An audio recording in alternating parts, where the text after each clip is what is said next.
today. My name is Susie Davis, and I'll be chairing the event today on behalf of the Multiple Sclerosis Society. Before I introduce you to the panel, there's a few bits and pieces of housekeeping. Obviously, I don't have to think about fire exits today, which is great. But I think it's worth you all knowing that I can't fit you all on one screen. So if you want to participate, either by raising a question or just wanting to respond to something that one of the panelists says, if you look at the bottom of your screen, you should have a little red heart with the word react next to it. Under that, I've just been told this, thank you. So I'm not pretending to know it myself. There's an opportunity to put your hand up, a little yellow hand, and that's probably the quickest way of getting my attention.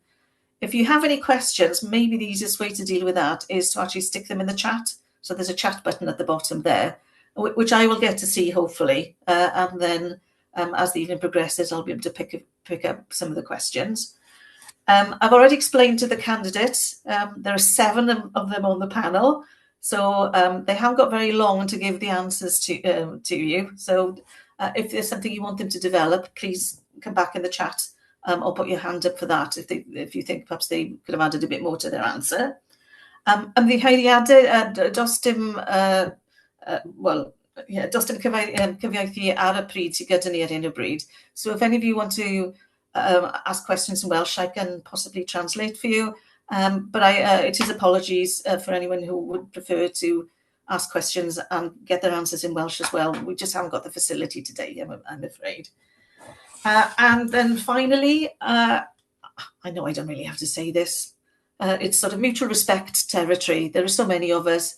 We're very close to an election. People have strong opinions on all kinds of things at the moment, but I know I can rely on you all to treat everybody with respect in the conversation we're having today.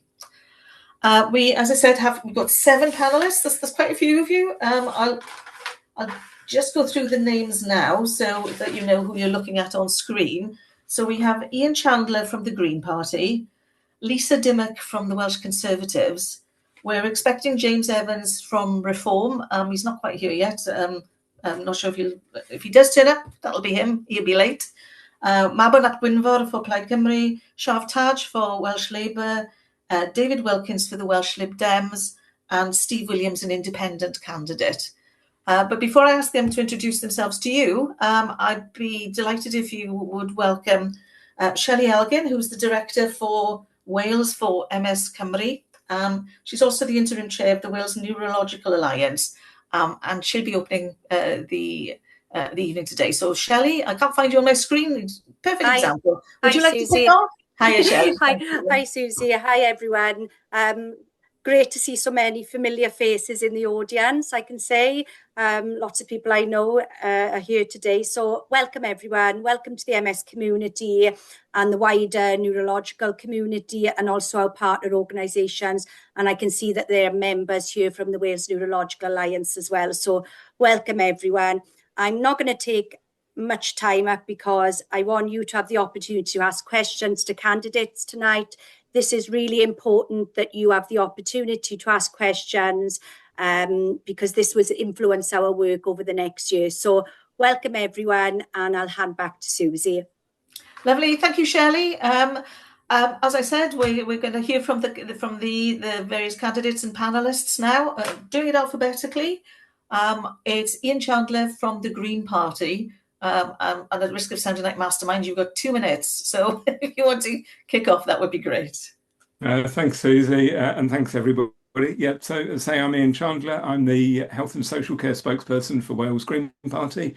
I'm also a county councillor in Monmouthshire and cabinet member for social care and safeguarding there.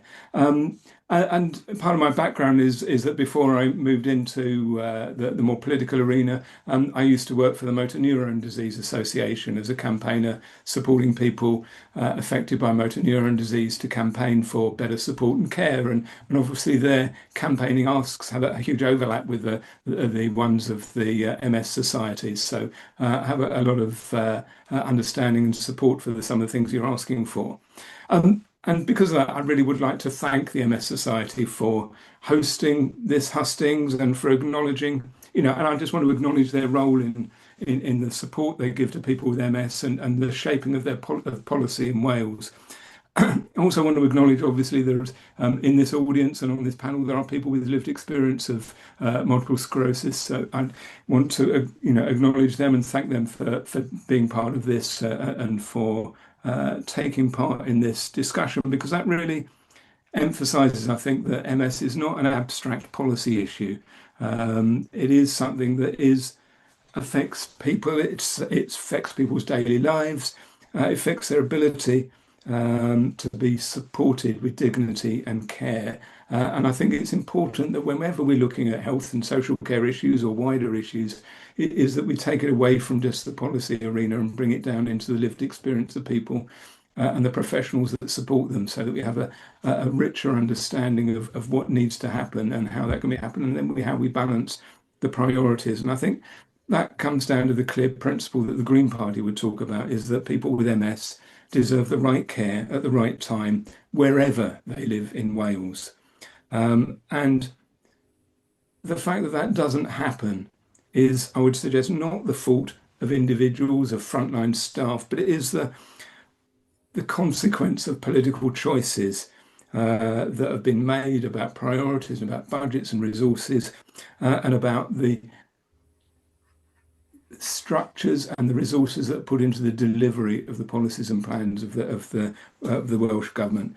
And we would certainly want to take I'm just getting a wave because my time is running up. So we'll find out what we will do as we answer the questions as we go on. But I really want to say thank you for being here and looking forward to having this as a conversation. Thanks.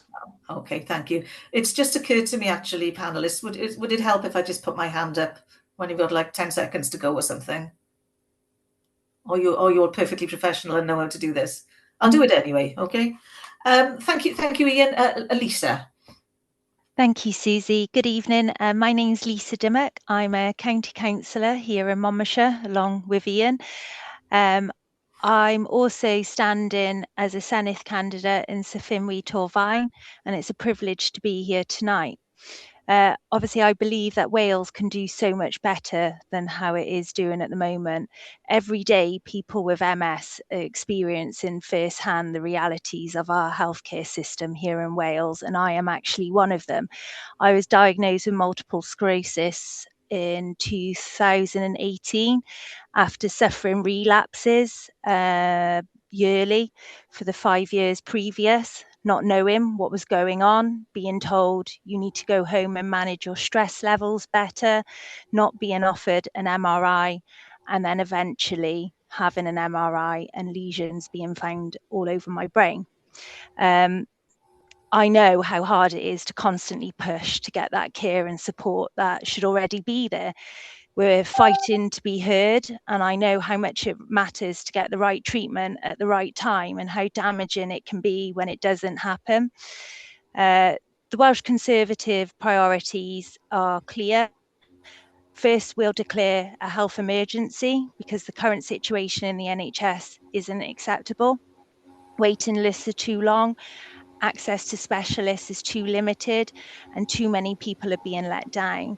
Second, we will invest and modernise the NHS, recruiting more doctors, nurses, and more importantly, specialists, improving access to GPs and delivering faster diagnosis and treatment. And I think that's something that's really important for MS patients. Third, we will transform mental health and social care, recognising that conditions like MS don't just affect physical health. It's not just the newly diagnosed patients coming to terms with such a blow. It's the ongoing battle with an illness day to day. So we'll support carers with the right respite, better training and real recognition for the vital role they play. But I look forward to speaking to you all much more throughout the call. Thank you, Susie. Okay, thank you, Lisa. Right, I think we can go over to, Mabon would be next. Yes, if that's okay, Mabon. Diolch yn fawr iawn, Susie.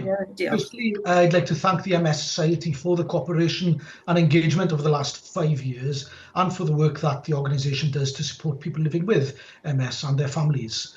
Now, one of my closest friends at university lives with MS, and I remember when she first began to show those symptoms, nobody really understood what was happening to her.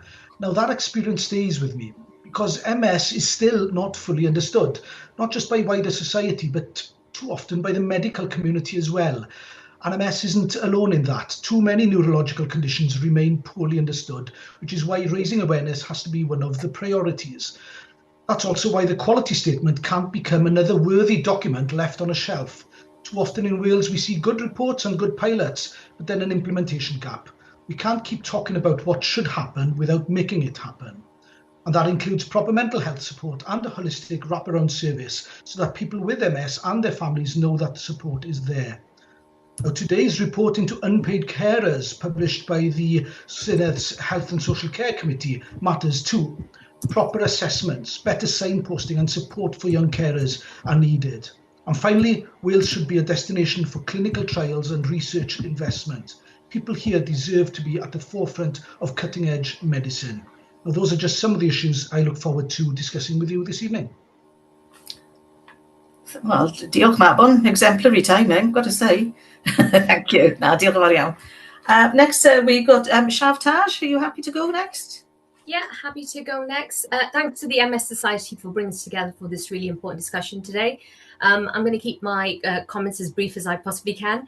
Alongside my former professional role as General Secretary of TC Cymru, I have lived experience of long-term health conditions and also caring responsibilities. I've seen very much up close how MS affects people, that lifelong condition, one that actually affects people's independence, work and well-being as well over many years, not just at the point of diagnosis itself.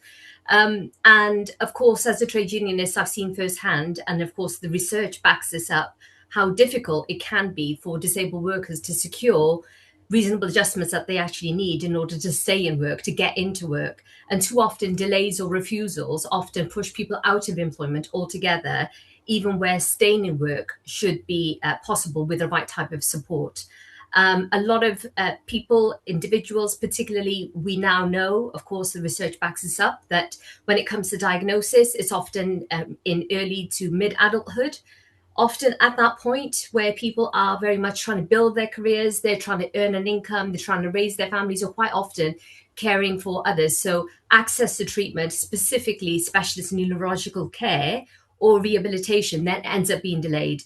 And so really that then means that people end up with loss of income, increased reliance, of course, then on unpaid carers as well.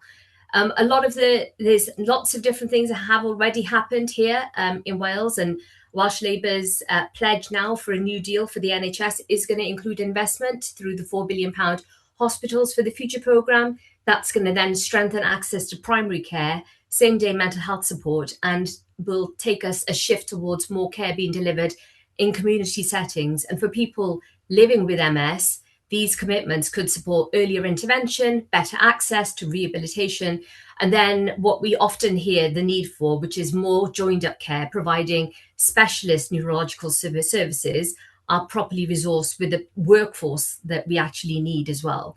And the fact that the MS Society has then, been very clear, and I think it's very important, we've got to see the full implementation of the quality statement as well for neurological conditions. Okay, I'll have to bring it to an end there. Thank you, Shav. Sorry, I was on mute. Apologies, everybody.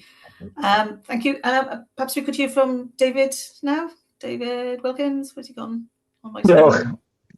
Thank you very much, everybody. Thanks for hosting us this evening as well. I echo everyone's previous comments about the amazing work done. It's lovely to meet an engaged group of people as well. I'm a teacher up in North Wales. I live in Colwyn Bay. I work with young people all the time, and I'm a candidate on the Welsh list for Clwyd. Wales is home for me, and I moved away and I've moved back. And I've moved back partly because I want my children to grow up Welsh, as I had the privilege to do. I think though that there's a huge threat at the moment, and part of looking at the manifesto that I was reading through in preparation for this is there's a real concern amongst people at the moment that we no longer expect the standard of care that was previously expected. We shouldn't necessarily have to ask for these things. These 4 questions here should be a given, and we support them as Welsh Lib Dems throughout.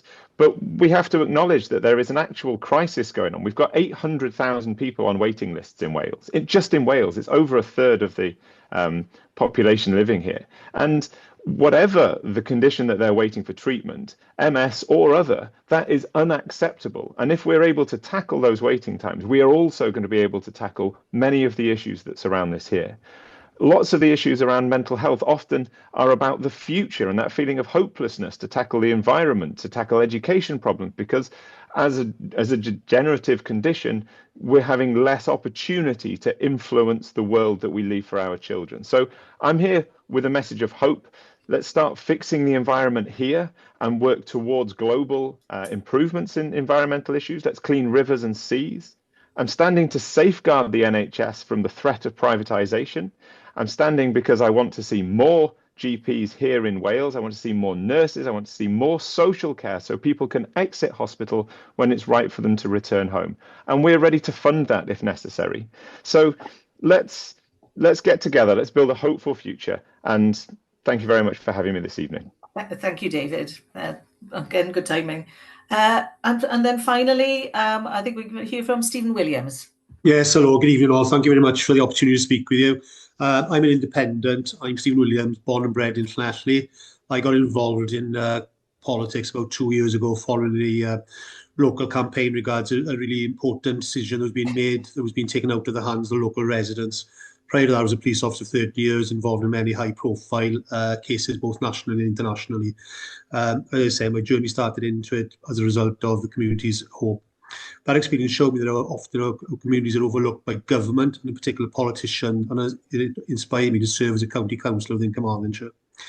I've continued to stand up for those voices who are not always heard, and I've been independent since coming into politics, which means that I don't get restrained by party politics, the whip, and I can be open in my concerns regards failings and excessive spending within organisations and authority. I think we all know there are some spendings which are excessive, which are not going where it needs to be going, to the front line, in particular to people like the MS Society and community that needs support.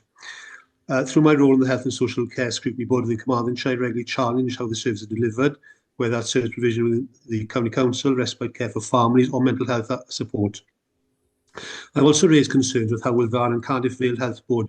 I'm a big advocate in relation to the deaf community, supporting the local deaf communities in the Llanelli area, and have been improving awareness and the accessibility for the deaf community, which has sorely failed across the whole of Wales, not just in the Carmarthenshire, Werdd area.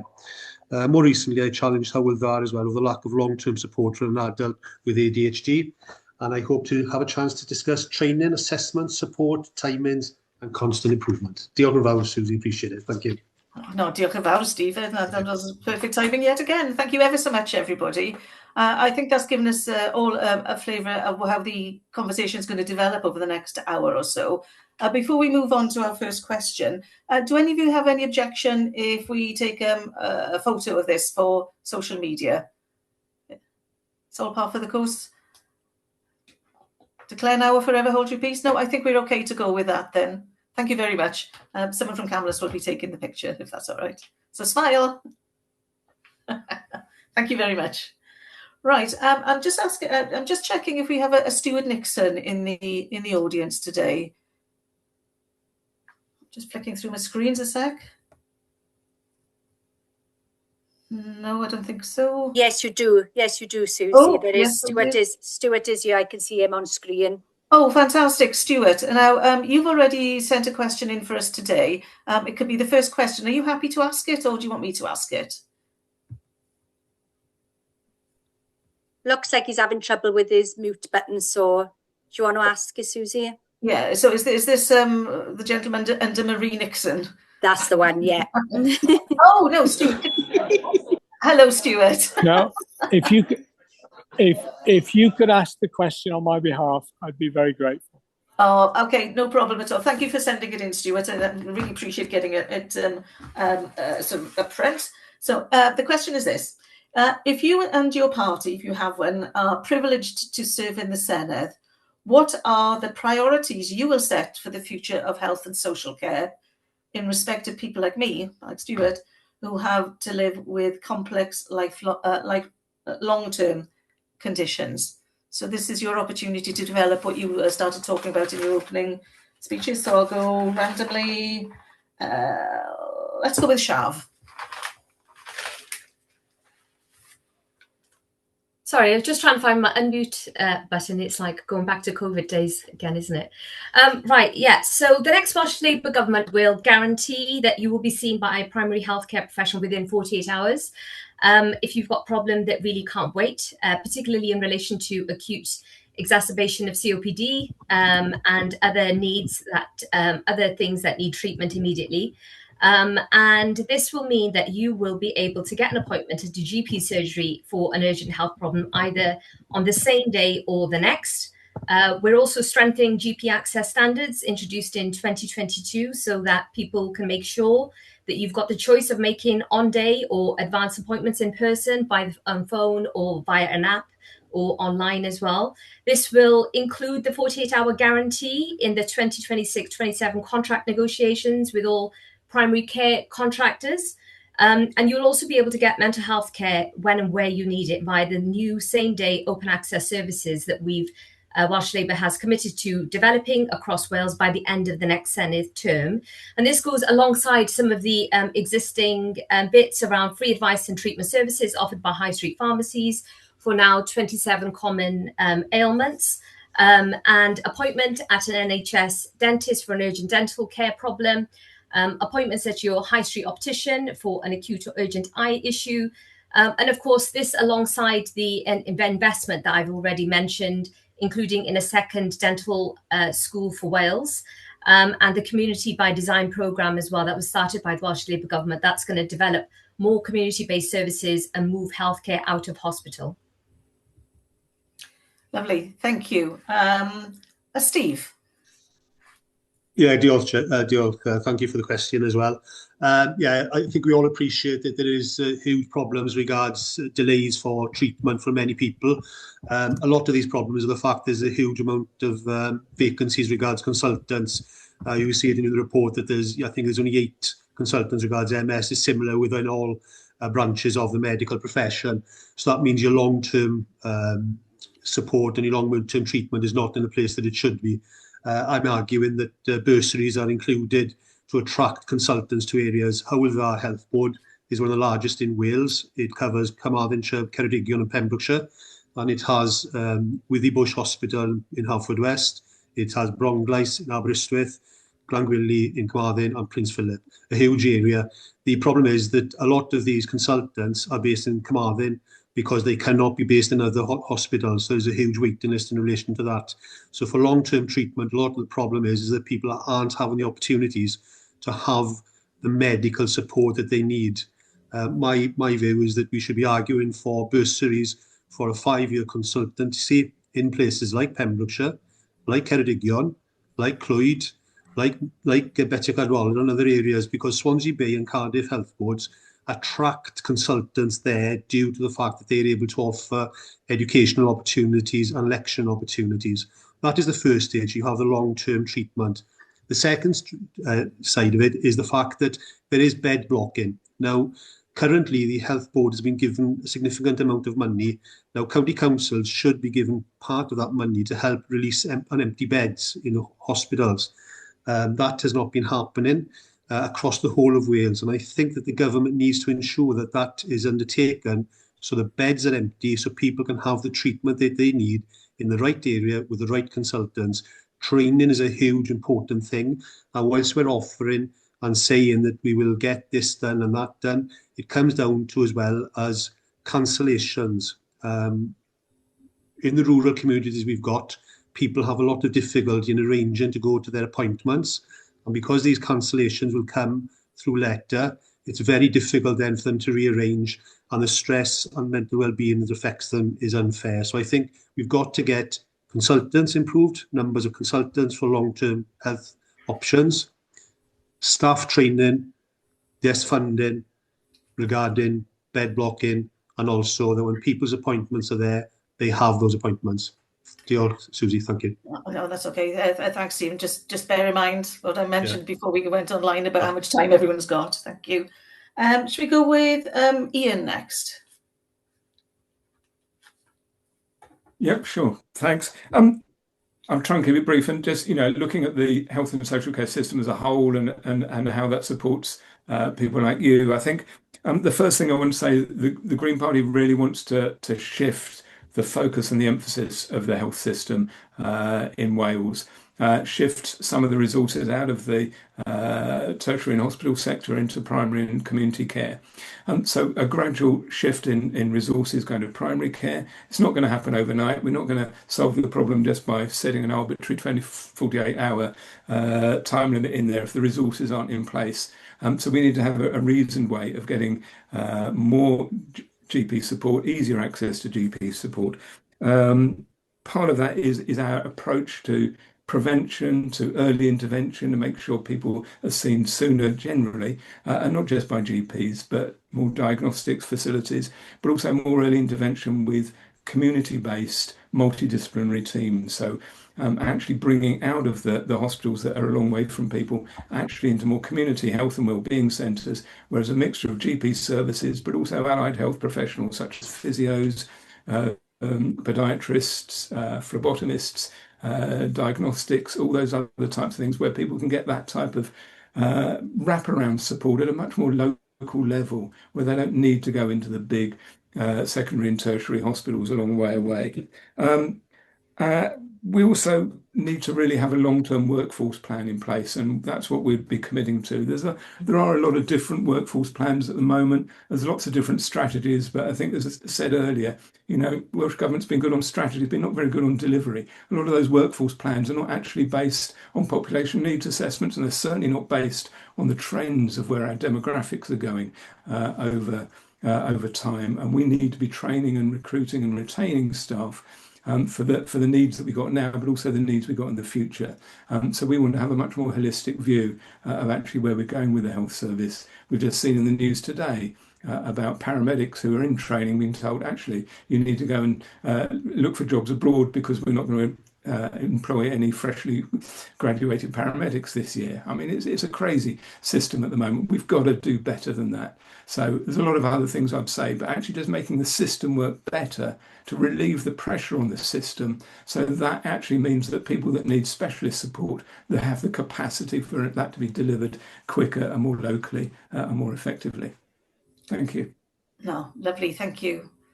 Shall I go to Lisa next? Yeah. Yeah, so our first priority would be to declare a health emergency to immediately NHS capacity and safety. And by doing that, we will immediately reopen closed wards in existing community hospitals across Wales to support patients with step down and rehabilitation care closer to home, rapidly review NHS workforce planning to ensure sufficient numbers of doctors and nurses to meet our population needs, and clear the unacceptable NHS waiting time backlog.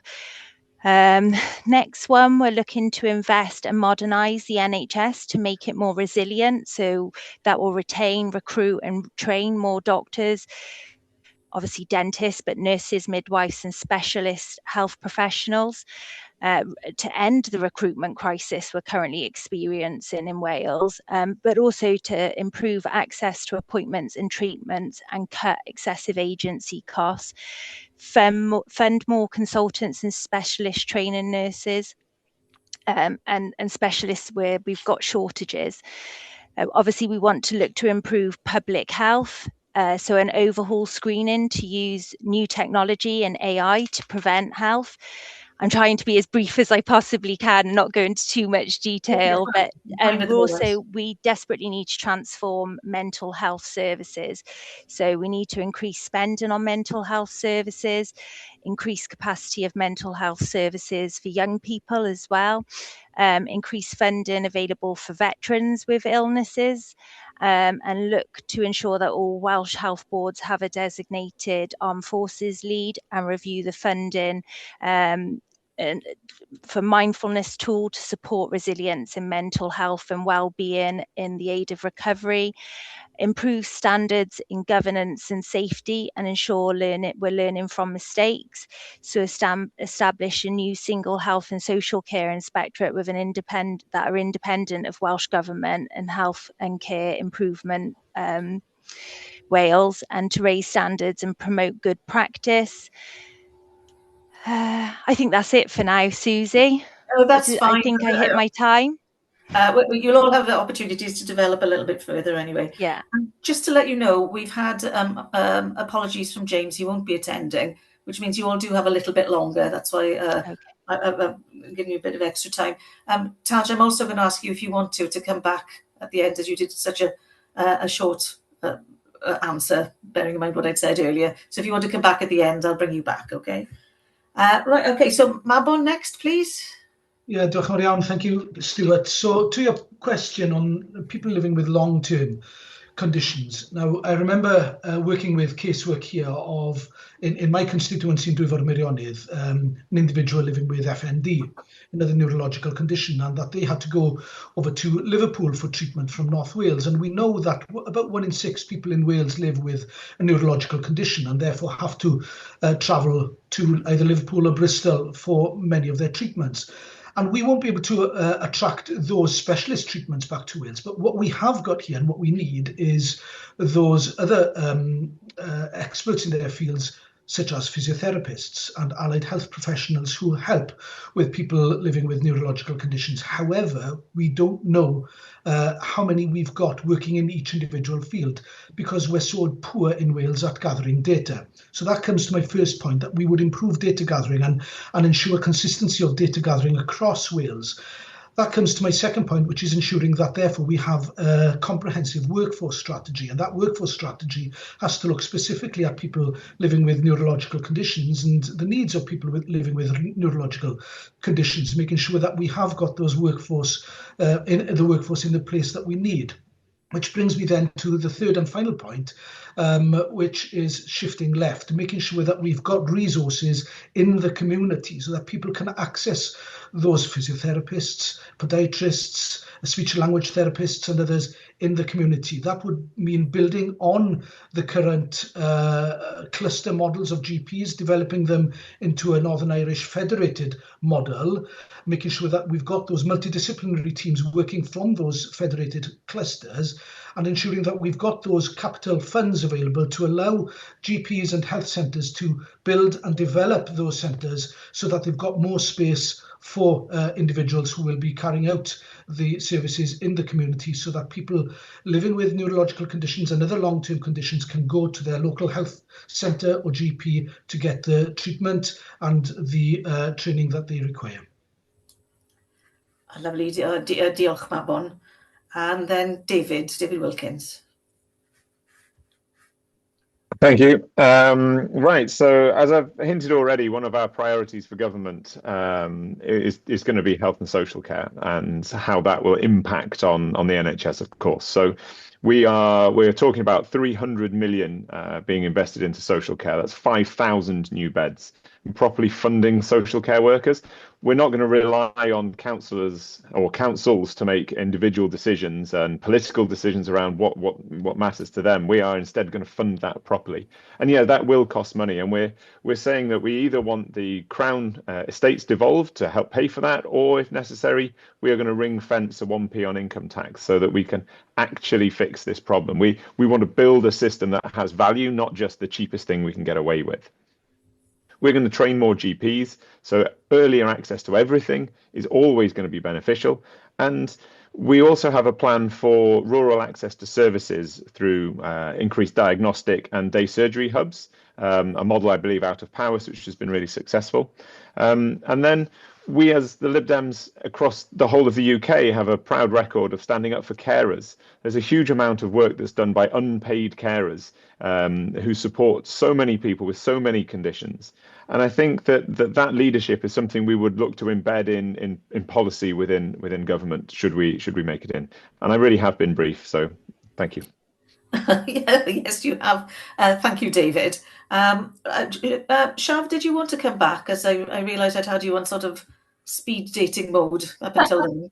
Yeah, I mean, look, what's been mentioned, I would agree with some bits of it. Other bits, I would say that when it comes to workforce planning, the big thing, I guess, in Wales, the difference between England and Wales has been that we have introduced the social partnership procurement legislation. That really does help.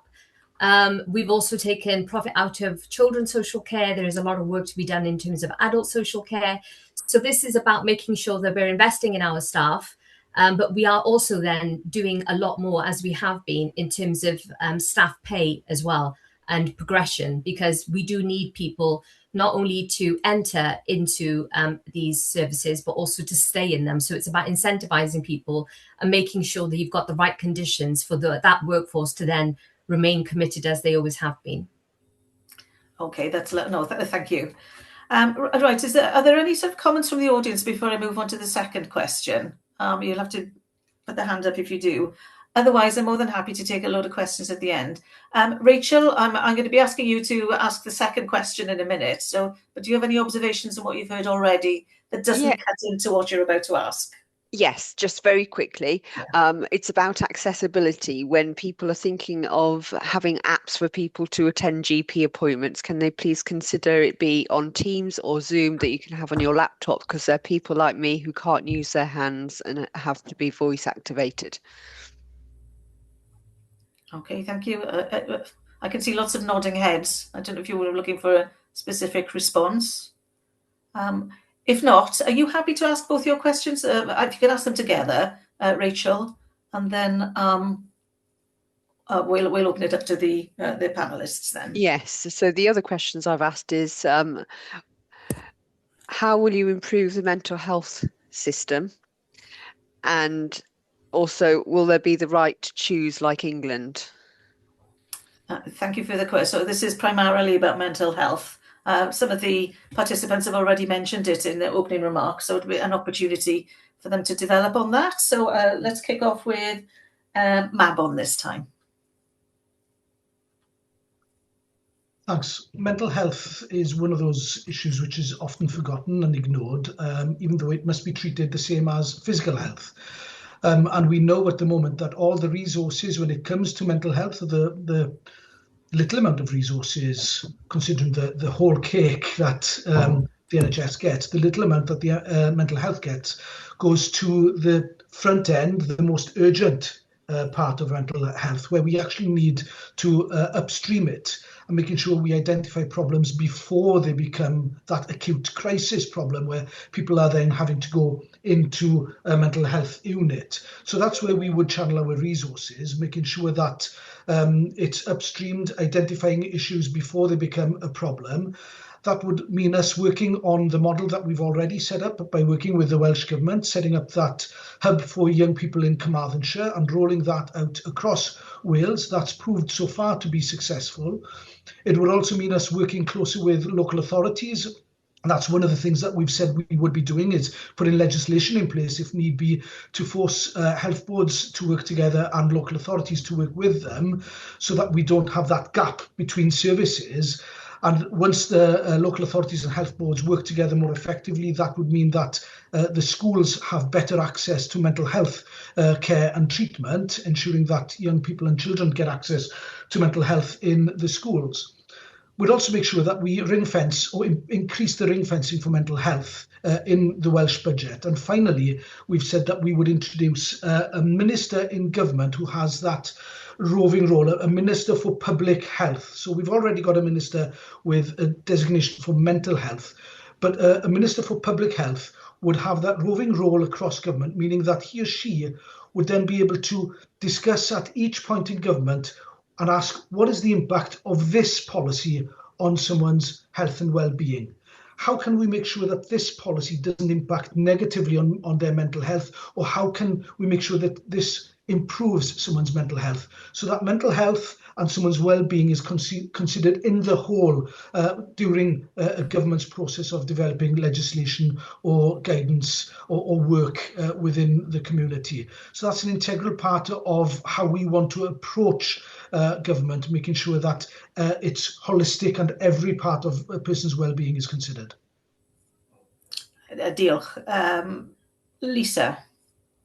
Yeah, thank you, Rachel. Obviously, reading the booklet we received from the MS Society, over 80% report mental health impacts, and I completely understand where people are coming from. I was newly diagnosed and there was very little support until I went along to a newly diagnosed MS Society event. And unfortunately, I actually walked out in tears because I was met with colostomy bags and wheelchairs. And as a newly diagnosed patient, that petrified me and what could be my future. So there does need to be far more consistent access to psychological support and neuro rehabilitation.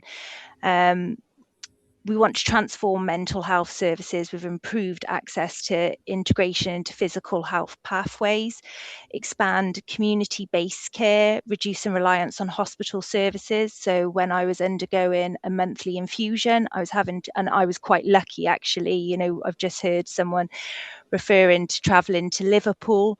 I was still having to travel from the very south of Monmouthshire to the very north of Monmouthshire. That took me nearly an hour out of work to just travel there, sit through treatment for over an hour and then travel back. And I had to work that time back. The pressure and the stress that puts on patients, it's just not fair. It really is not fair. And yet we've got community-based hospitals close to where I live and I can't access treatment there.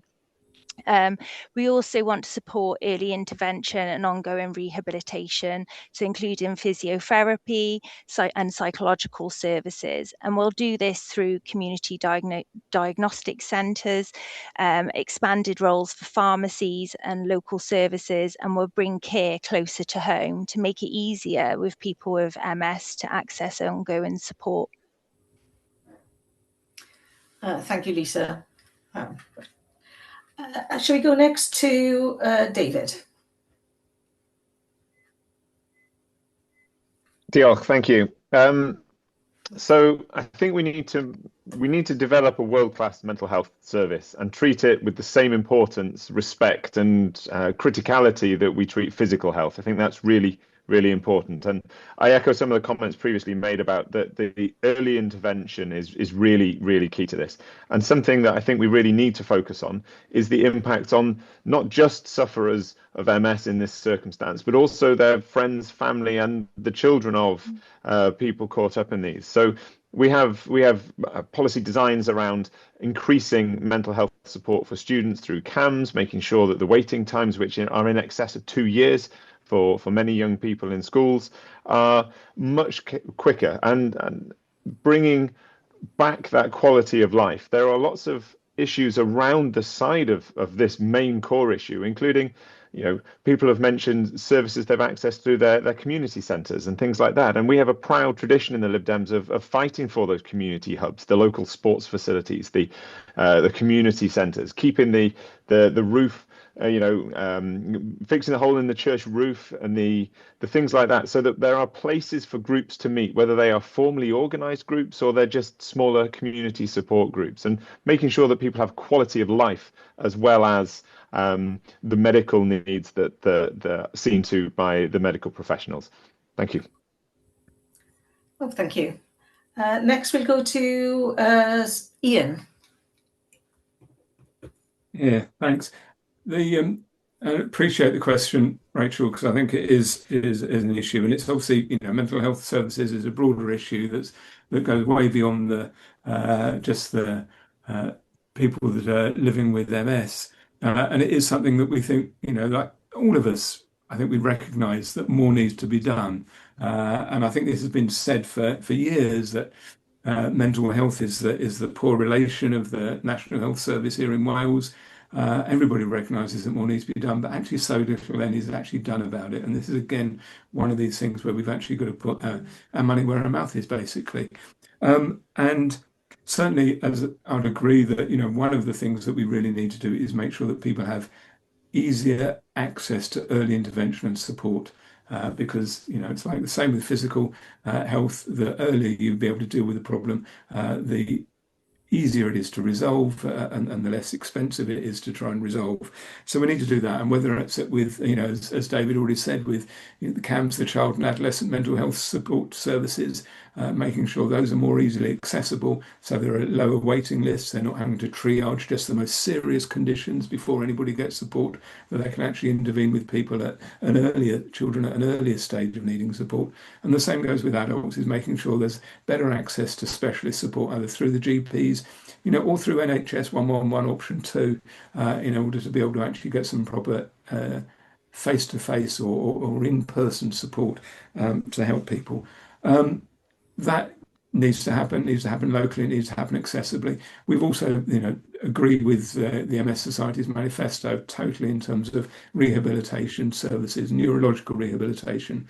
We're putting a lot of emphasis on the importance of not just prevention in all sorts of conditions, but rehabilitation, whether it is from physical conditions, from frailty, from strokes, from others, and again from other neurological conditions like MS, is the more that we can invest in that rehabilitation in order to give people the opportunities to live more independently, to live more with dignity. Those are actually crucially important, as well as the emotional support that comes from mental health services, actually helping people both just deal with their condition, but deal with other, you know, sort of related or even unrelated mental health concerns that people are trying to struggle with and juggle with in their lives. All of that's important. So we need to really make sure that we're delivering on this and not just giving it another tick box exercise. It's got to be fundamental. Lovely, thank you. Shav. Thanks. Just to sort of build on some of what's already been said, but going back to Welsh Labour's pledge for a new deal for the NHS, that includes, of course, investment through the £4 billion Hospitals for the Future programme, which really does then help us access to primary care, same-day mental health support, and that shift towards care being delivered in community settings. I think that's really absolutely really important, and the MS Society has been really clear that a lot of this is also then have got to include full implementation of the quality statement for neurological conditions with clear measurable delivery at a health board level, and that has got to include tackling inequalities across Wales. Under Welsh Labour, Wales did become the first country in the world to have open access to mental health services. We've already delivered same-day and rapid mental health access via the NHS 111 Press 2, and also that's then given us 95% of requests supported within 28 days. And we know, again, that there was lots of issues there around anxiety and depression amongst people with MS was identified. We've got specialist mental health support introduced in every secondary school already, and that reflects a wider preventative approach to mental health wellbeing across the whole of someone's life course. Welsh Labour is then committed to expanding this further through open access same-day mental health services, and that will then build on many of the existing models that are already operating in Wales. So this is about making sure that we're transforming mental health care to provide easy access, same-day services, and that we're building on some of what we have already introduced. Look, this is about people living with MS, but also the unpaid carers who support them. You know, they don't need warm words or distant promises. What they actually need is timely neurological care and a properly resourced workforce, real support to stay and work wherever possible, and practical help that recognises how, you know, difficult caring for somebody can be.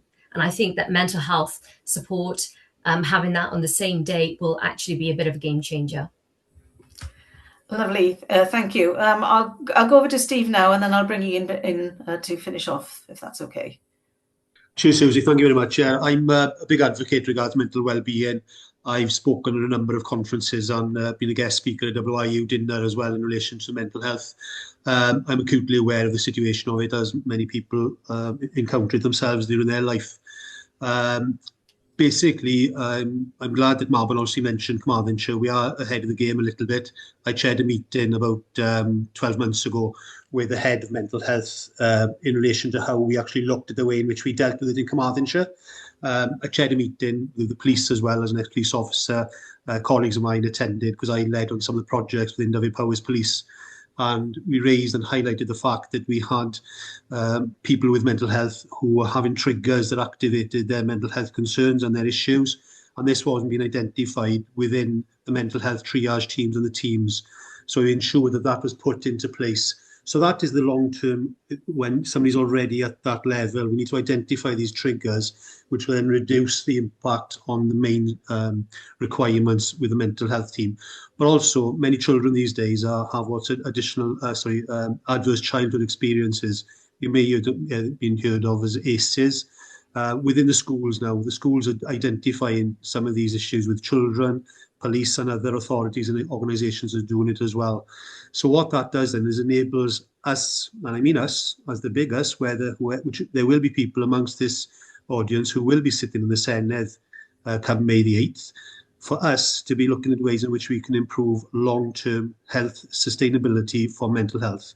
Training takes a very, very long time for mental health staff. It takes longer than many because of the circumstances. So I think what we need to do is to ensure that we identify early.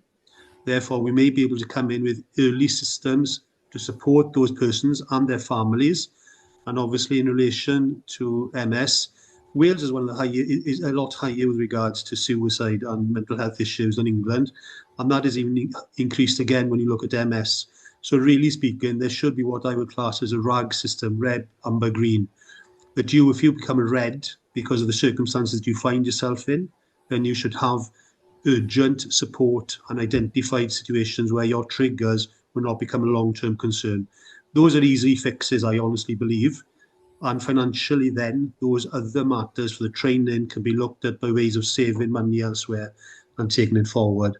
It's not something we can deal with overnight, and I think it will be something we'll always be discussing, but we have to get these systems in place early to support people throughout whatever their ages are for mental health concerns. Lovely. Thank you very much, Steve. Ian, do you want to come back in very quickly before I ask Rachel to comment? We've got 3 more questions before the end of the hosting, so I want to make sure everyone gets a good crack at those questions as well. Yeah, thanks, if you don't mind. Just a very quick one. I just wanted to question or challenge Shav. That's twice she said that £4 billion investment programme in new hospitals, which we can argue about the merits or not merits of that. But you've linked that £4 billion in building 3 new hospitals as meaning that people would have better access to community care and GP services. That doesn't add up, because that investment is going to cost borrowing. That borrowing's got to be repaid, which means money is going to be taken out from other services in order to fund it. So the fact that you made that assertion and made that link, I just wondered how you could justify that.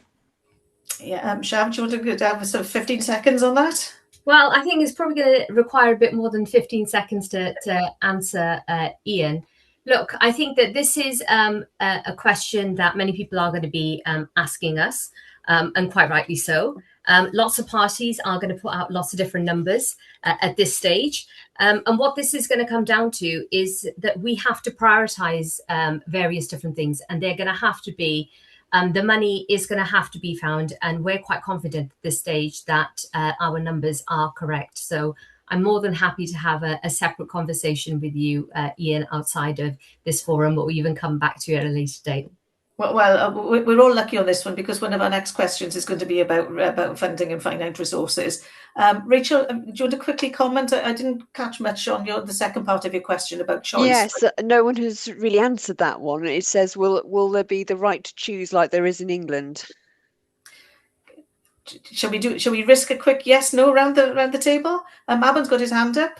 Sorry, I was remiss not to answer that point. I touched on it that we would force health authorities, health boards to work together, and that would mean that everybody has access to services across the NHS in Wales, so that there is no postcode lottery. So if there is something available. If you can access that healthcare in Wrexham and you live in Aberystwyth, then you go to Wrexham if that's what you wish, because you can do so. Diolch. Stephen? Yeah, thank you. I agree with Mabon there. I've actually raised this issue already with Hywel Dda, because we have a gentleman who's been waiting 4 years for an assessment within Hywel Dda, yet Swansea only have an 18-month waiting list. So I've asked that the board does come down so that basically health boards work closer for these type of things. So if it can be done in England, then I'm sure it can be done in Wales. And we've got to get away from the tribal side of it, of the barriers, or the borders, to get it going. So I agree totally with Mabon on that, and would support them on those issues, that we should be working together for those areas. Okay, lovely, thank you. Anybody else want to tackle it very quickly? Yeah, I agree. We do need our health boards to be working better together, as well as other parts of local government too. Lovely. Thank you. Right, I can't see any more hands up. Shall we move then on to oh, sorry, Stuart. I think my comment on a lot of what I've heard is that the word which really needs to be used more here is integration. It's integration between health boards, but probably more significantly, it's integration between health and social care, because it's getting all of these systems to be working in a far more collaborative way that's going to see the duplication and the errors or the omissions to be removed. Thank you. Lovely. No, thank you very much, Stuart.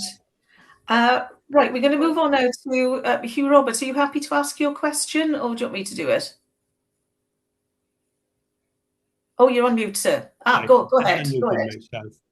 Okay, so bearing in mind there's a finite amount of funding available, and it's clear that each candidate here feels there needs to be improvement in health and social care. And I particularly also want to talk about MS in relation to that health and social care. How are you going to fund those improvements? And can I just add to what's on my question in the chat room, to ensure that there's an equitable service across the whole of Wales? Lovely, thank you. Right, we'll start with David on this one. Because you already know what my answer is going to be, isn't it? You know, I'm going to say we'll put a penny on a pound if we have to, and that will help us fund the social care aspect of this. We're also very, very keen to see a devolution of the Crown Estates. There is huge. I look out of my window at the Gwynfor Moor and the Awala Moor wind farms here, and there's huge amounts of money heading for Westminster because of the leases for those. That's money that should be spent on our communities. So I'm really keen to see that money come to Cardiff and then be devolved out into the regions and into the constituencies to be spent. I think we have a model of community health health boards across Wales that are often huge and have very different and very diverse character sets within them. And I think what's really important is that we listen to patients. I didn't jump in on the last one where there was the bit about choice, but it's a core principle of mine that you should have the right to choose things. And we need to listen to patients, and we need to listen to the health professionals and ask them what they need for certain situations and certain settings. In terms of equity, I think if we want to put additional resource in for MS sufferers, one of the first things we need to do is identify where those sufferers are. Where do they live? There's no point increasing provision in Swansea and the valleys if actually that provision is more or better suited to the Wrexham area or where I live up here on the north coast. It's about finding where we need to spend the money and finding what we need to spend that money on, and then making sure we're really effective in spending it. It's not about declaring emergencies. It's not about thousands of piles of paper. It's more about listening to the practitioners who do a fantastic job, but are often hamstrung by the lack of resources or the inability to act because we're looking at a big centralized problem. Let's get a little bit more community focused. Let's get a little bit more data driven. Where do we need to spend the money and what do we need to spend that money on? I am not an expert at that, but I am very good at listening to people who are. Thank you, David. We go to Ian next. Yeah, thanks. I mean, I've already set out a little bit about our vision for health and social care is about investing to save effectively, investing in prevention, investing in early intervention. We know that that investment actually is going to save money, which enables us to expand and improve the services that we've got. Now, clearly that does mean there is a bit of what you might call double spending up front, because you're still having to maintain the old inefficient system while you're investing in the new, more preventative early intervention system. And we would have to do that, we see, by elements of borrowing as well as some gradual transition as we shift budgets across before we start to recoup those savings. It's not going to be easy. The pace of that change is very difficult for us to say at this stage. When we're outside of government, when we're inside of government, we'll have a much better opportunity to really explore the detail of that. So we are looking at that prevention, early intervention agenda. But I also think there is savings to be made by better integration. And by that, I don't mean taking social care out of local authorities and dumping them into health boards where they become even less accountable and even more bureaucratic.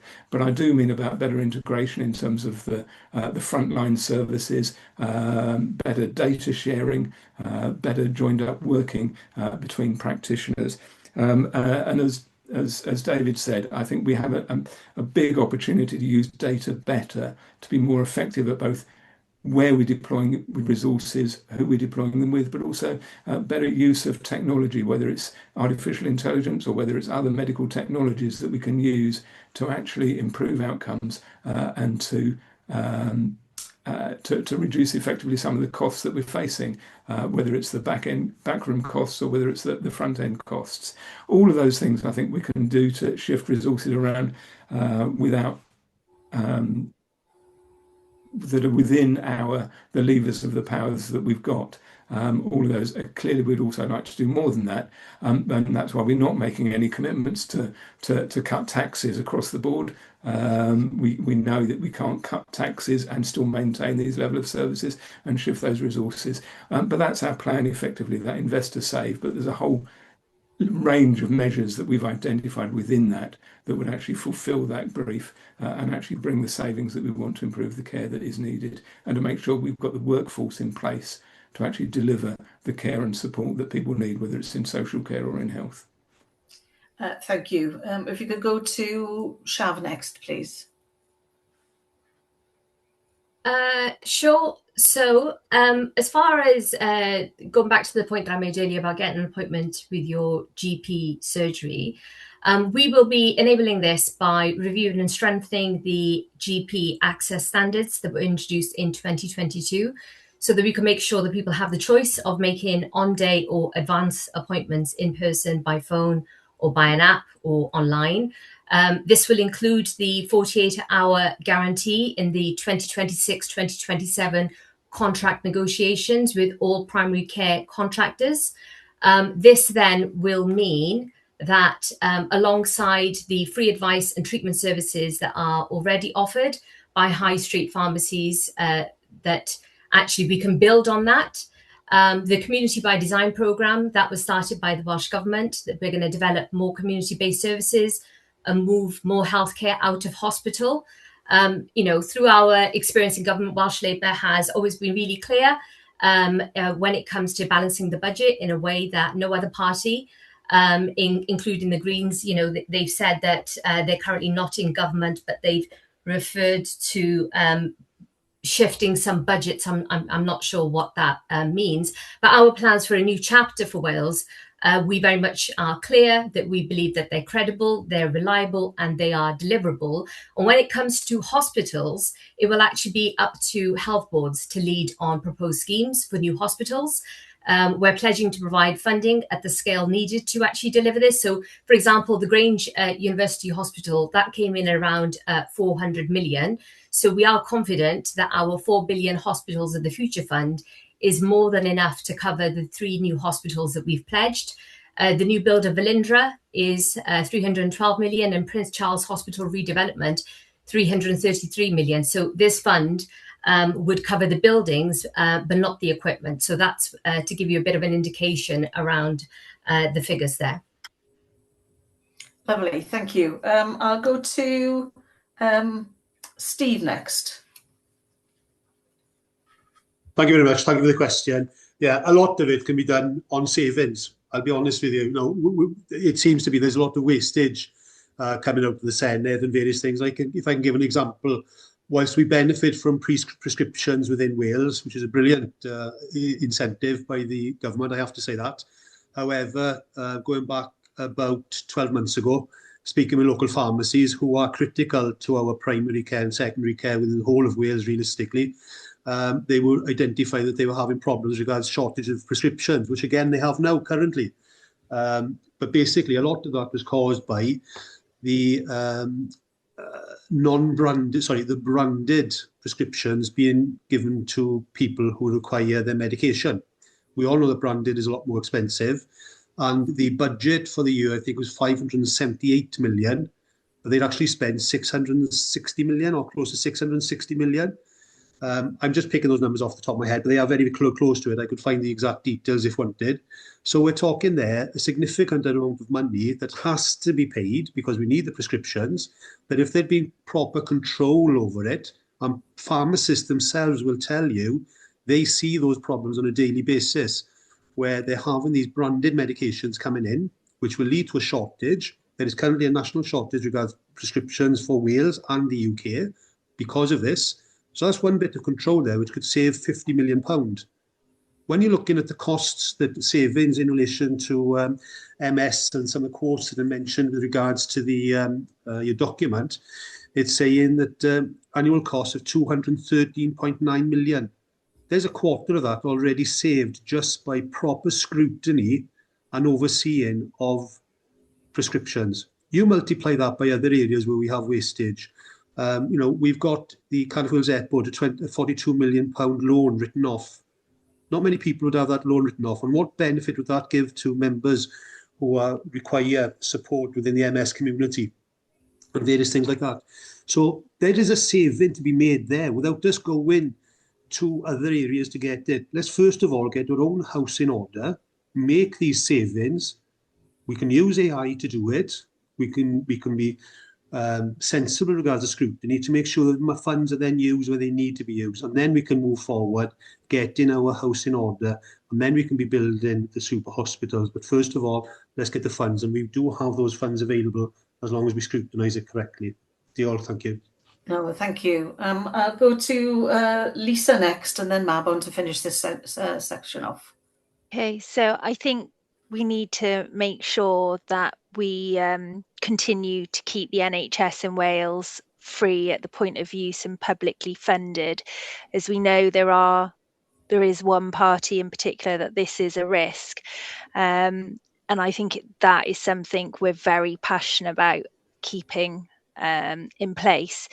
So this means funding still mainly comes from government taxation, not insurance or fees. Patients with long-term conditions like MS should not face direct costs for treatment ever. I think declaring a health emergency to prioritise funding is key as well. We're declaring a national health emergency to focus on government resources in the NHS. So this would allow faster allocation of funding, emergency action to reduce waiting lists, for faster treatment and reduce delays, which I think is vitally important for MS, where early intervention can show disease progression, especially. Thank you. No, thank you. Mabon. Yeah, thanks. On the point that Stephen made with regards to medicine, that's not under the gift of the Senedd or the Welsh Government. The pricing structure is decided by Westminster, and therefore there's nothing much we can do about that except for protest and campaign and trying to make sure that Wales's voice is heard, which of course is what Plaid Cymru would do, and that's why we're also calling for a fair funding settlement for Wales. But within the powers that we have, I think it's a really important question, this. We do have finite resources, and it's getting smaller by the year. Now, you'll remember that after Brexit, we were told that we would have not a penny less. we are now to the tune of hundreds of millions of pounds a year less well off from the UK government than what we were under the European Union. We know that under Rachel Reeves' spending review, we are now some £600 million less with capital funds than what we were last year. So the amount of money that's coming into Wales is declining. Inflation is rising, and there will be a squeeze. And inflation in health especially is difficult, let alone the building sector. So the numbers put forward by the Labour Party is completely not credible, I'm sad to say. So we have to work within what we've got. That means looking at things differently. It means investing in digitization, making sure that we've got a digital system that allows clinicians across Wales, whether they be in a hospital or whether they be in a GP surgery or whether they're out in the community, to be able to share information and talk with each other, ensuring that the patient controls that data and is central to that data spread. At the moment, Digital Health and Care Wales deals with GPs and some of the national infrastructure, and you've got the local health boards dealing with their own local digital infrastructure. That has to stop. They have to be merged and making sure that they work together so that information is shared, which leads to efficiencies. We're reaching a point here in Wales where we're at Scandinavian levels of employment within the NHS. Along the lines of 75% of the funding of health in Wales goes on staffing. So we can't keep on employing more and more people while not making sure that we are using the resources that we have more efficiently. That's why we've said we need to shift resources, that funding, and ensuring that we've got the workforce working in the community with people, making sure that primary care is properly funded, making sure that we have nurses who are community-based nurses, that we've got allied health professionals based in those GP clusters, as I mentioned earlier, making sure that the resources that we have works better for the people who need access to those resources, because we've all probably read the IFS report, Cardiff University's report, saying that there's a squeeze on funding. So it's incumbent on us now to make sure that what we have is used better, so that people's outcomes are improved with the same level of funding that we've got at the moment. Thank you. I suspect this will come back in our final question as well. David, very quickly, because I've got 2 questions to get in before we close. Thank you. I just wanted to pull up something. A couple of people have mentioned using AI as part of the solution to this. And I just want to, I'm thinking about a news article I read yesterday. This isn't just chucking patient data into your favorite, web-based app. This is about handing over millions of people's worth of the most private data to private companies, usually based out of America, in gigantic, huge data centers. Just yesterday, the news was breaking that the UK government is trying to roll back what it's doing with Plantier. So I think we need to be really careful that we are actually talking about a real digital solution rather than just a pie in the sky AI and a company that has really moral and ethical ambiguity about it. I think we need to be very, very careful, and everyone should be concerned if our health data is uploaded. Okay, and Ian, very quickly, otherwise we're going to run out of time, I'm afraid, and then Mabon. Yeah, no, very quick response on that. I'm not talking about uploading mass data for mass diagnostics and targeting, but there is definitely work that could be done. So, for example, we have a shortage of radiologists. AI can be very good at actually doing the initial screening of X-rays and other radiological things, just in order to highlight stuff so that they can be triaged before they go to a skilled radiologist to do the final diagnosis. A lot of things like that we can use where AI actually has a real benefit for speeding up care, as well as making the care more efficient, effectively, financially, and in terms of human resource. Okay, thank you. It was Mabon and then Shav. Yeah, very briefly. It's a good point made by David, but we can do this, and it is happening already. We've got the SAIL data bank here in Wales, which is one of the most fantastic resources that we have, which is completely anonymised, and you can use AI to identify patterns within people's records there, which is completely anonymised. We've got, for instance, 500,000 documents written on cancer, Now, an individual can't read through those documents, but AI can to find the solution. And as Ian said, you can use AI for screening purposes and identifying where you might have a tumour or the root of a tumour, rather than having an individual's human eyes having to look through that when they're tired or when they might have something else to do. So AI can be used, it is being used, and it can be done ethically.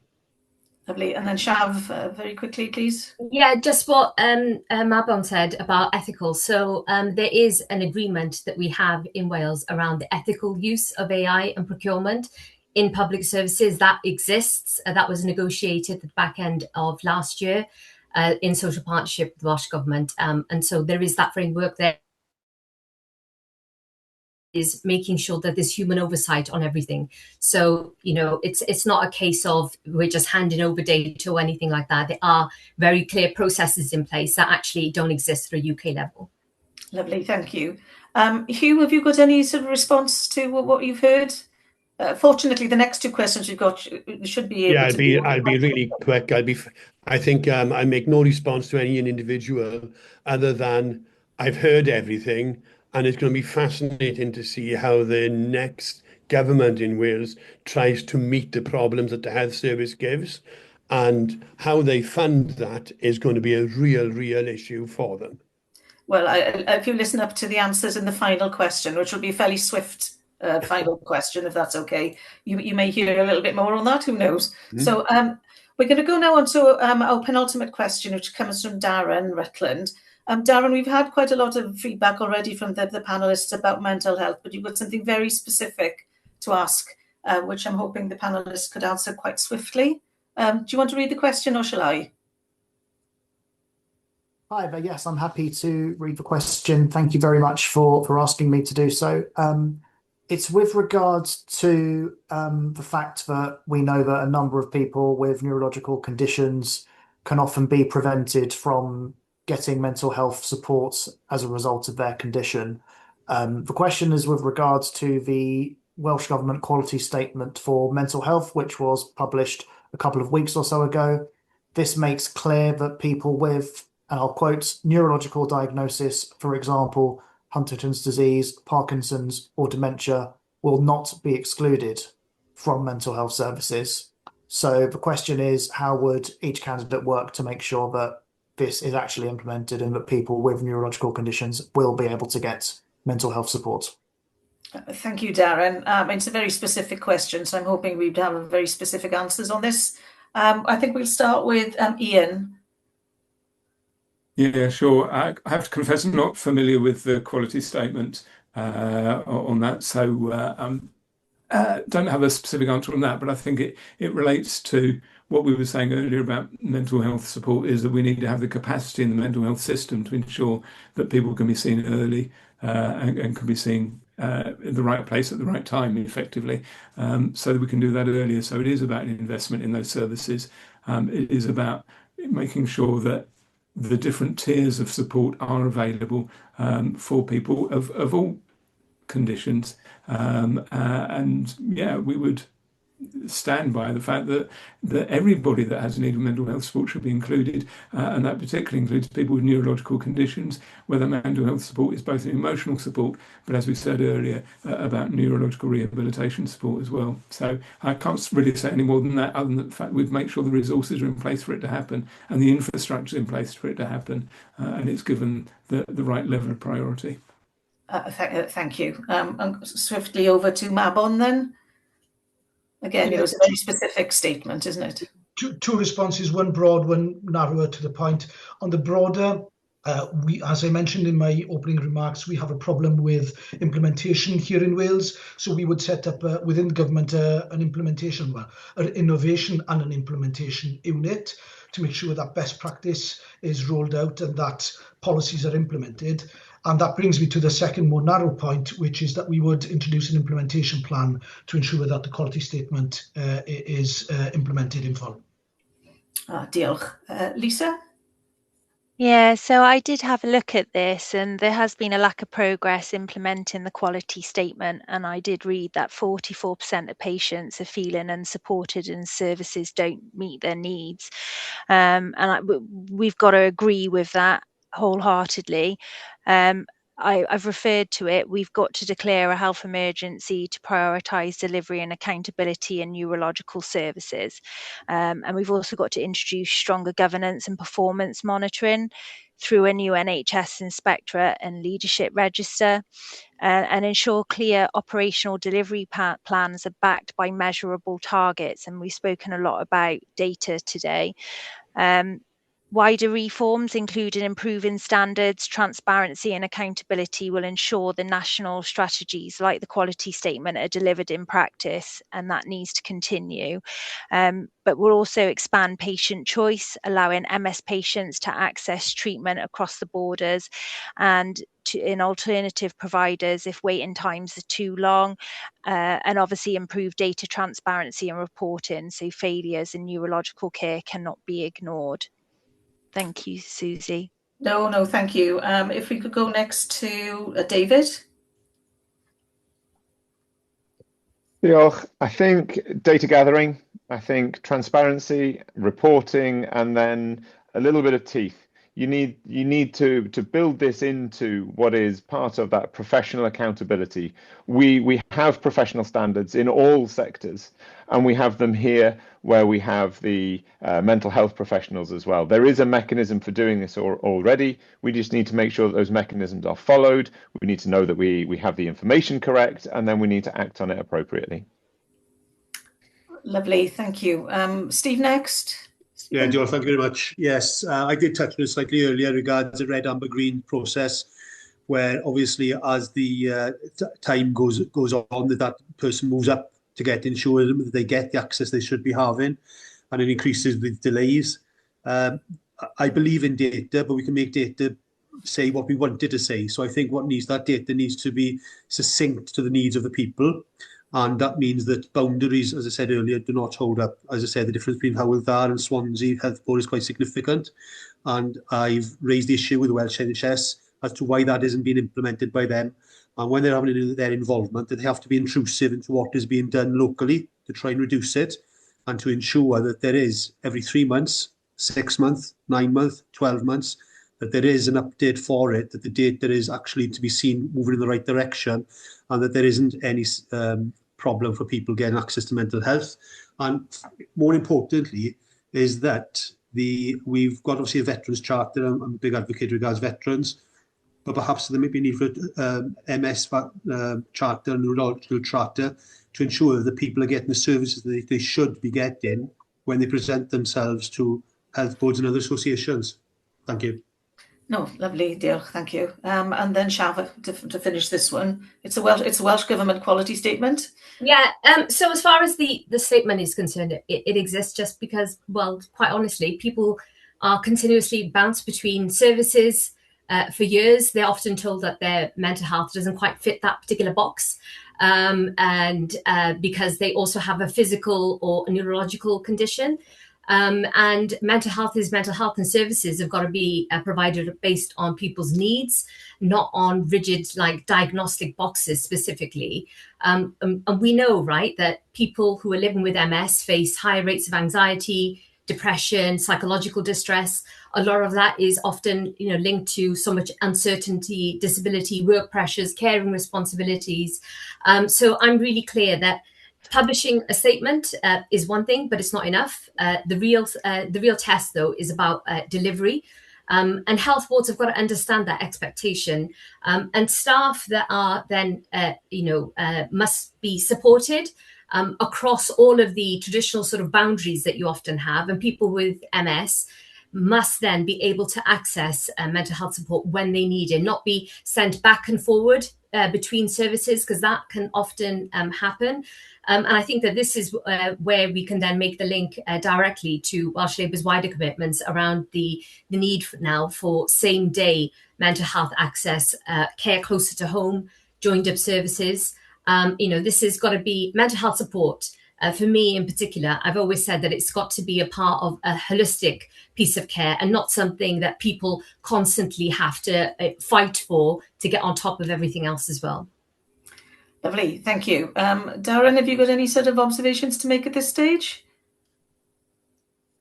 Yes, no, thank you very much. Just to say, as I think a couple of the candidates alluded to, the quality statement is incredibly welcome, but the important part now is to make sure that it is implemented so people across Wales benefit. So thank you very much to everybody for those answers. No, lovely. Thank you very much. And I know I'm not supposed to chair, but I would echo that last comment about getting things delivered.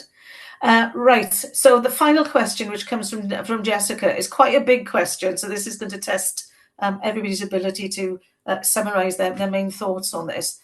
Jessica, are you on the call still? Yeah, Diolch, Susie, I can ask my question if that's okay.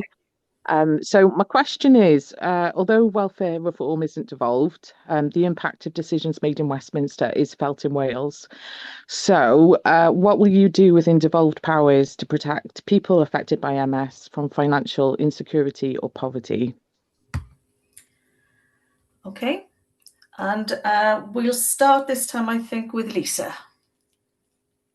Well, as someone who suffers, I will continue to lobby particularly hard on this subject. We desperately need more support. It is a health emergency and we've got to prioritise funding. I'm happy to repeat the question if you've helped. I'm just reading it. I've just found it.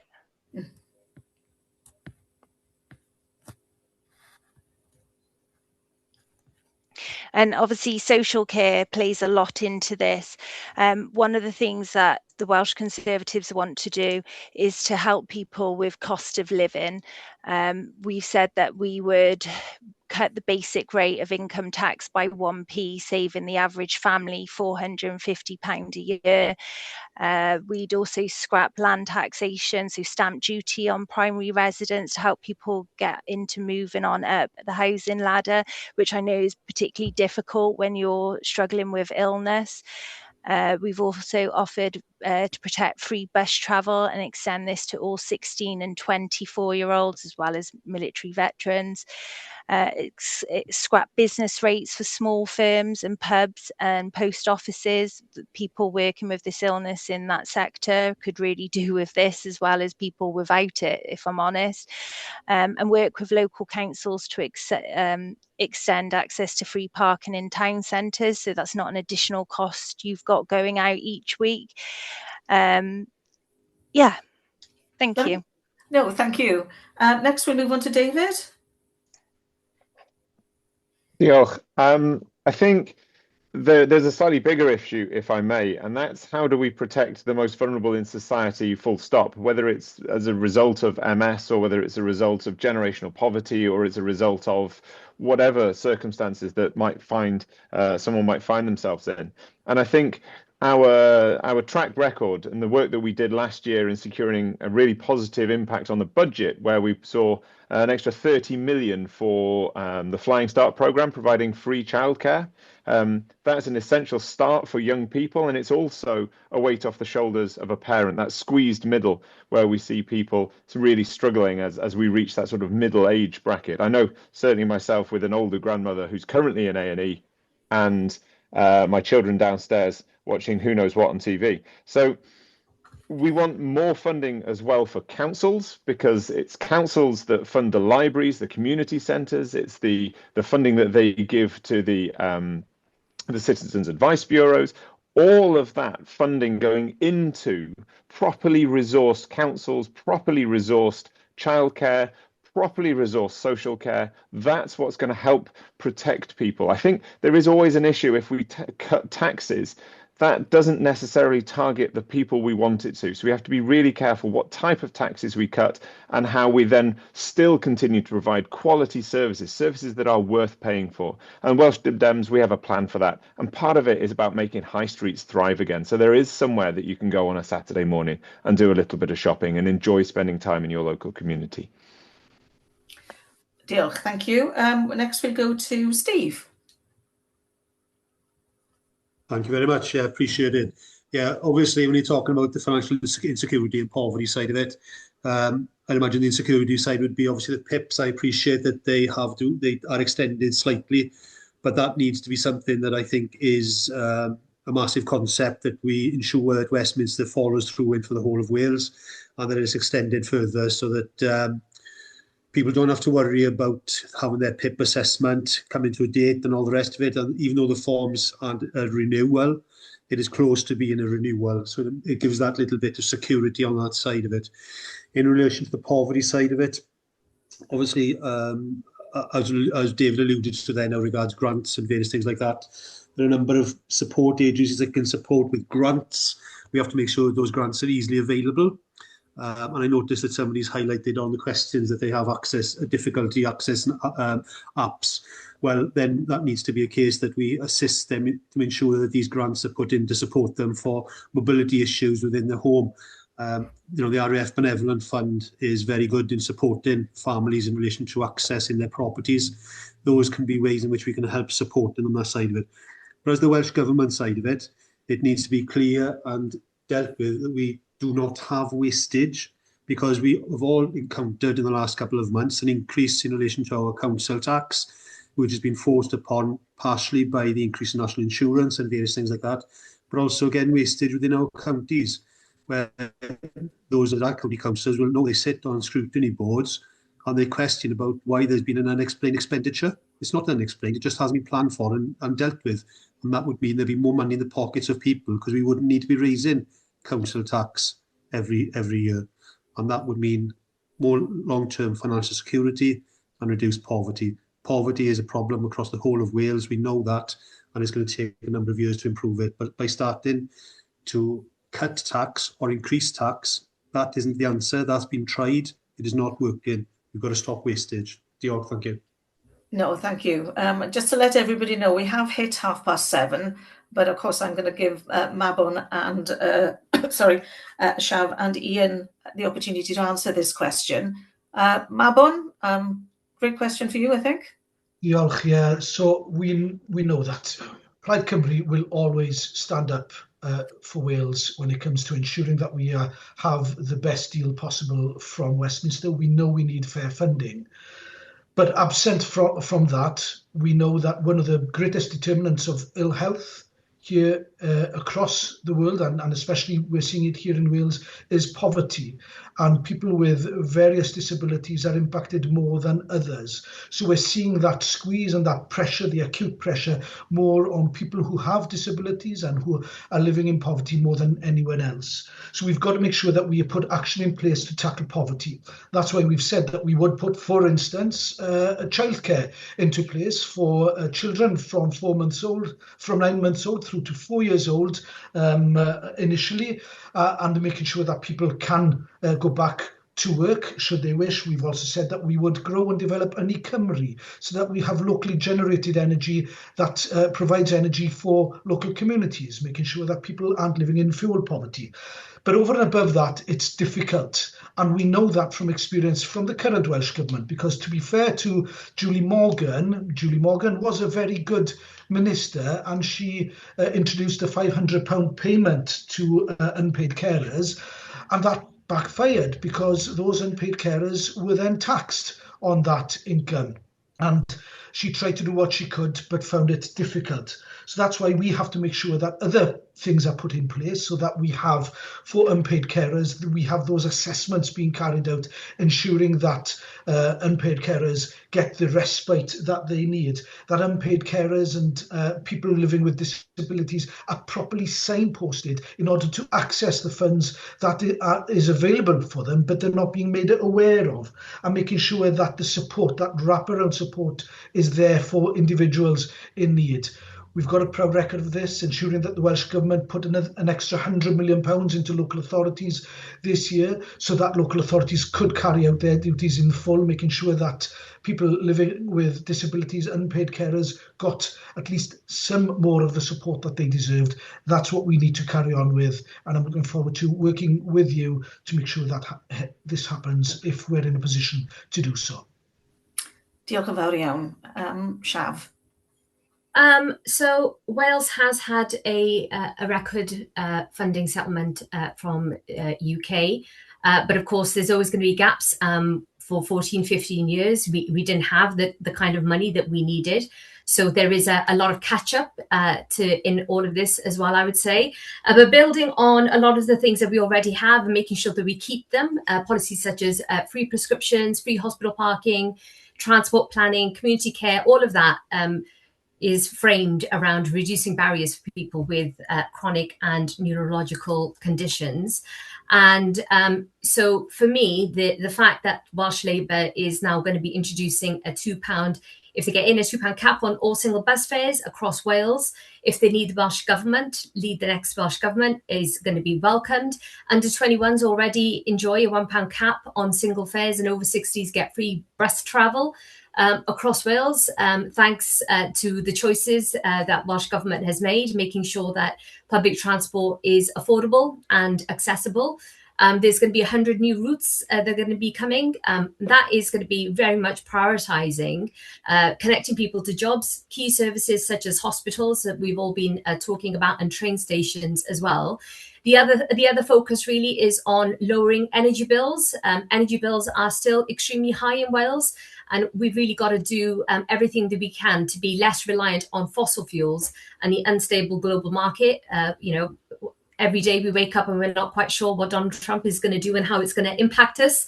So upgrading energy efficiency in more homes and building on our Warm Homes advice service, which has already cut household energy bills by £595.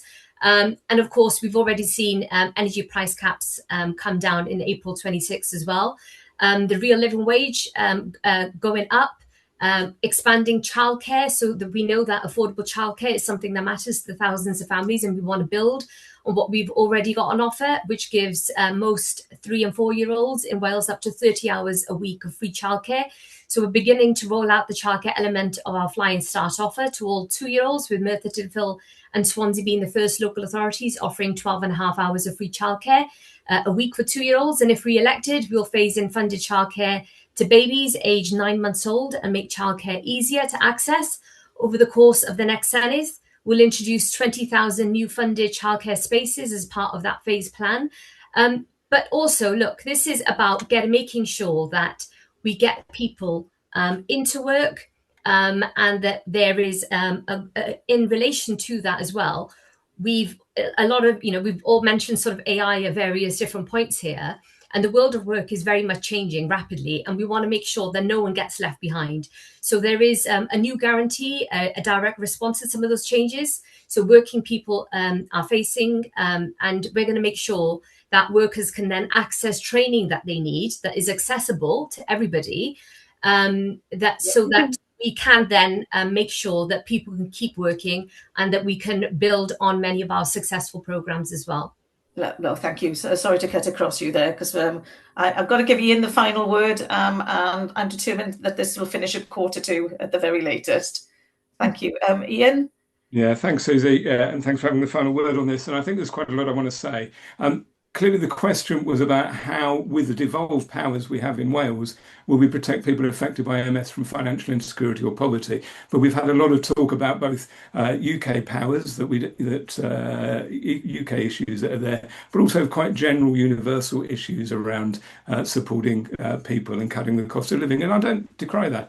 Clearly, it's one of the main planks of the Green Party manifesto for Wales, is about cutting the cost of living for everybody, because we see there is a cost of living crisis that we've got here. So we will be doing a lot of work around that, in terms of particularly around housing, cutting rents, making sure we can insulate homes so that energy bills go down, because the cheapest energy is the energy you're not using. All of those types of things, investing in community-owned renewable energy sources, all of those things are traditional Green Party policies.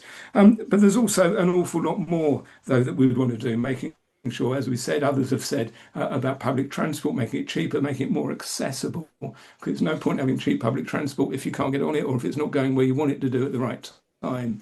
So there's a lot more to do that, and 100 new bus services isn't over the whole of Wales is maybe a bit of a drop in the ocean there.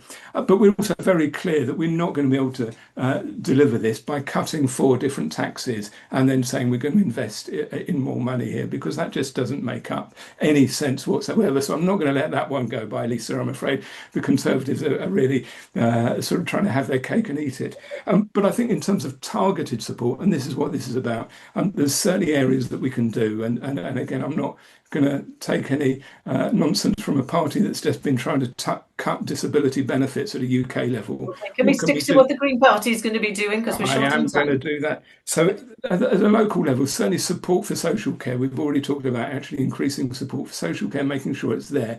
But part of that is looking at housing again, and the support that we've got for disabled facilities grants, which we want to expand and make sure that's there for people so they can have adaptations to their homes to improve their mobility and independence, and the use of assistive technology, again, for people to maintain to be able to live at home independently and with dignity. All of those are the types of things that we're going to do. That doesn't necessarily cut the cost of living, because and protect people from financial insecurity and poverty, but at least it gives people some level of security and dignity.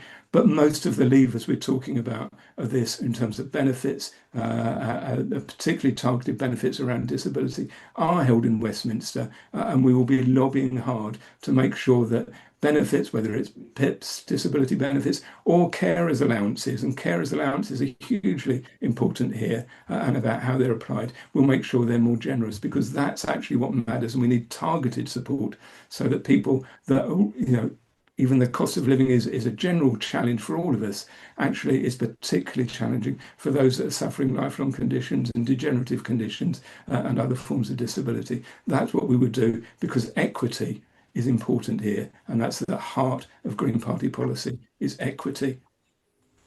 Lovely. Thank you ever so much, Ian. I didn't mean to rush you. It's just I've chaired this so badly, we are over time. Jessica, do you want to come back on this, and then I'll draw everything to a close? Yeah, I keep it super brief because I know we're running over, but yeah, it's just great to hear everyone thinking about the different levers that we have in Wales to address the issue, because it's so complicated and multifaceted, but also remembering that piece about our role in challenging Westminster when we stand up for the people of Wales. Oh, no, thank you. And thank you for raising the question. I'm sorry we couldn't give it as much time as it deserved, really. And so at this point, I just want to thank everybody who's come here today. I want to draw their attention very briefly to the MS manifesto, if you haven't had a chance to read it yet, and the website. And also, Rachel mentioned earlier that it would be worth looking at the Disability Wales website to pick up some of the comments that you've made in the chat during the course of this. So I hope you get the opportunity to do that. Massive thank you to Hilary from the MS Society and to Susan from Camlas for drawing all this together. I found it very, very interesting, even though I realised I was sort of making everybody speak very, very quickly. But primarily, a big thank you to our panelists, Stephen, David, Ian, Lisa, Mabon and Shav. Good luck with the election. I know how exhausting that can be, and that the next couple of weeks or 6 weeks or so work out well for you. But mainly, thank you to all the other people on the call today who've stuck with it and really heard some really interesting ideas, I think. And all I would say as chair is keep your foot on the pedal and make sure that some of these promises are carried out by whichever government gets in. Felly, diolch yn fawr iawn i chi gyd. Diolch yn fawr iawn. Thank you. Thank you.